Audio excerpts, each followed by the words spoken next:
সবাইকে বিজয় দিবসের অনেক অনেক শুভেচ্ছা। বাংলাদেশে যেমন ডিসেম্বর মানে বিজয়ের মাস, ইতালিতে ডিসেম্বর মানে লাভের মাস। আমি ক্লিয়ার করে বলছি, এই মাসে আপনারা প্রচুর পরিমাণে, যারা ইতালিতে থাকেন, প্রচুর পরিমাণে গিফট পাবেন। মালিক দ্বারা পাইতে পারেন, ভাই ব্রাদার্স দ্বারা পাইতে পারেন, আত্মীয় স্বজন দ্বারা পাইতে পারেন। কারণ এই মাসে একটা ফেস্টিভ্যাল হচ্ছে নাতালের ফেস্টিভ্যাল। ইতালিতে বাঙালিরা, বেশিরভাগ বাঙালি যারা, তারা দুইটা সেক্টরে কাজ করে। হয় ইতালিয়ান সেক্টরে কাজ করে, নইলে যাদের ডকুমেন্ট নাই বা যাদের যে সুবিধা বেশি, সুযোগ সুবিধা বেশি দেয়, চায়নাতে কাজ করে। ঠিক আছে। আর আদার সেক্টরে ধরেন পাকিস্তানি বলেন বা অন্যান্য সেক্টরে খুব কম বাঙালিরাই কাজ করে। সো আজকে আমি দুইটা সেক্টর নিয়ে কথা বলবো, যে এই লাভের মাসে, এই নাতালের মাসে আপনারা দুইটা সেক্টর থেকে কি কি গিফট পাইতে পারেন বা কি কি গিফট আপনারা পাবেন। তো ইতালিতে যেসব বাঙালি ইতালিয়ান সেক্টরে কাজ করে, ভালো কন্ট্রাক্টে ভালো কিছু গিফট পাইতে পারে। বাট আপনার ইতালিয়ান সেক্টরে স্যালারি হচ্ছে 1300, 1400, 1500, 1600, যাই হোক, হোয়াট এভার। সো আপনি কিন্তু চোখ বন্ধ করে এই মাসে প্রায় বাংলাদেশি টাকা আমি যদি হিসাব করি 1 লাখ টাকার উপরে শুধু গিফট পাবেন। মানে তারা আপনাকে টাকা দেবে, কোনো কাজ নাই, কোনো কিছু না, আপনার স্যালারি তো দিবেই, আরো 1 লাখ টাকার উপরে বা নিচে, কারো নিচেও হইতে পারে, কারো উপরে হইতে পারে, কারো আবার 2 লাখের মতো হইতে পারে। এটা ডিপেন্ড করে আপনার স্যালারির উপর, আপনার কত ঘন্টা কন্ট্যাক্ট করছে ওইটার উপর ডিপেন্ড করে আপনাকে তারা এরকমের গরম গরম নোট দিবে। ঠিক আছে। হচ্ছে আমার ইতালিয়ান সেক্টর থেকে আমাকে এই গিফট গুলো দিছে। যে কথা আছে না, যে ইতালিতে 12 মাসে 13 স্যালারি, এটা হচ্ছে যে ইতালিয়ান সেক্টরে সব জায়গায় হয়, আবার কিছু কিছু জায়গায় হয় না। এখন কথা হচ্ছে, যারা চায়না সেক্টরে কাজ করে তারা কি গিফট পায়।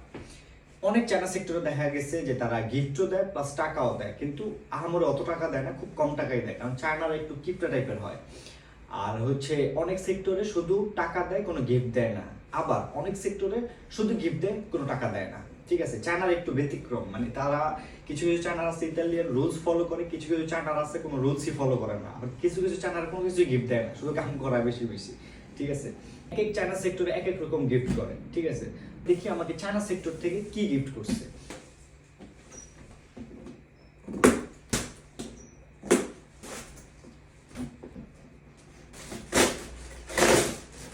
ওয়াও, এই হচ্ছে main gift, but I need this type of gift. এখানে কি কি আছে আমি আপনাদেরকে দেখাই। তো প্রথমে আমি আপনাদের সামনে একটা জিনিসটা ক্লিয়ার করি, এটা ভাই ইউরোপ। ঠিক আছে। এটার কালচারই অন্যরকম। যেখানে আপনি থাকেন ওইখানের কালচার একরকম হইতে পারে, আমি যেখানে থাকি ওইখানের কালচার আরেক রকম হইতে পারে। এটা খুবই নর্মাল বিষয়। শুরুই করে বোতল দিয়া। ঠিক আছে। তো এটা হচ্ছে একটা বোতল। তো এটা চায়নারাও গিফট করে, আবার ইতালিয়ানরাও গিফট করে। বাঙালিরা তো এগুলো পছন্দ করে না, কিন্তু ইতালিয়ান যারা আছে, হয়তো কেউ কারো ফ্রেন্ড সার্কেলকে গিফট করে, কেউ কারো যারা কাজ করে তাদেরকে গিফট করে, বা হচ্ছে যে গার্লফ্রেন্ড বয়ফ্রেন্ডকে, বয়ফ্রেন্ড গার্লফ্রেন্ডকে, এগুলো দিয়ে শুরু করে তারা গিফটের সিজনটা আর কি। সো এটা হচ্ছে বোতল। এটা আমরা বাঙালিরা কেউ পছন্দ করি না, এটা আমি জানি। সো এই জন্য আমি এটা নিয়ে বেশি একটা কথা বলবো না, এটা আমি এইভাবে লুকিয়ে রাখি। তারপরে দেখা গেল দিচ্ছে একটা চকলেট। এটা হচ্ছে এখানেও চকলেট।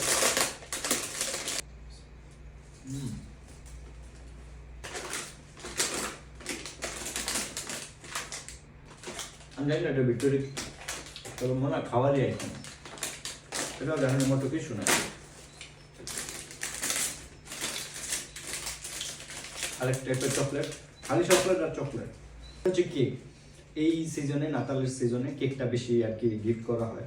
এটা আমি জানি যে এটা কেক হবে, এটা খোলারও দরকার নেই। তো এই হচ্ছে আমার ডিসেম্বরে গিফট। আরো কিছু গিফট পাইছি আমার ফ্রেন্ড সার্কেল, ভাই ব্রাদার, তারপর হচ্ছে ভাগনা টাইগনা, ওরা কিছু গিফট করছে। তো ওগুলো হচ্ছে যে একটু পার্সোনাল গিফট, যার জন্য আর কি দেখাবো না। আমি কাজের সেক্টরে যেটা আপনাদের দরকার ওইটা দেখাইছি। তো সবাই ভালো থাকবেন, আর আমাকে অবশ্যই এই ভিডিওর কমেন্টে বলবেন যে আপনারা কে কোন জায়গা থেকে কি কি গিফট পাইছেন। ঠিক আছে। সবাই ভালো থাকবেন, সুস্থ থাকবেন। আল্লাহ হাফেজ, আসসালামু আলাইকুম।